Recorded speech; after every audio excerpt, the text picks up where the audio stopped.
வாளறிவன் ஜோதிட களஞ்சியம் யூடியூப் அன்பர்களுக்கு வணக்கம்.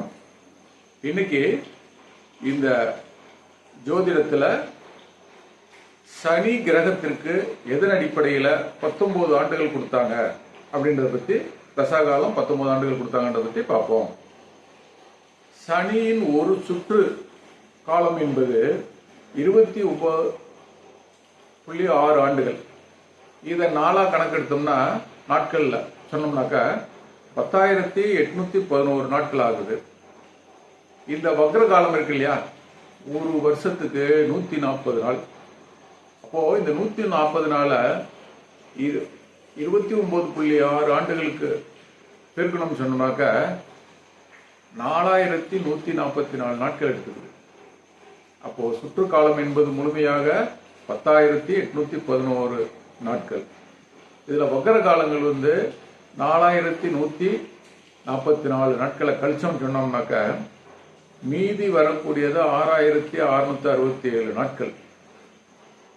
இது தோராயமாக 19 வருடம் வரும். இதுதான் இந்த சனி கிரகத்துக்கு நம்ம முன்னோர்கள் வானத்துல கிரகம் எவ்வளவு நாள் வக்ரம் அடையுது, வக்ரம் அப்படின்ற ஒரு விஷயத்தை பார்த்து வெறுங்கண்ணால இது கணக்கெடுத்து இது மனிதர்கள் மேல எப்படி பலனை கொடுக்குது, இது தேவகுரு அணிக்கு எவ்வாறு செய்யுது, அசுரகுரு அணிக்கு எவ்வாறு செய்யறது, அப்புறம் ஒவ்வொரு ராசியிலும் அதாவது லக்னத்தின் அடிப்படையில் எந்த பாவங்கள்ல போகும்போது என்ன பலனெல்லாம் செய்யுது அப்படின்றத பற்றிலாம் ஒரு எவ்வளவு நுணுக்கமாக அறிவியல் பூர்வமாக ஆராய்ந்து நமக்கு நம்ம முன்னோர்கள் கொடுத்துருக்காங்க.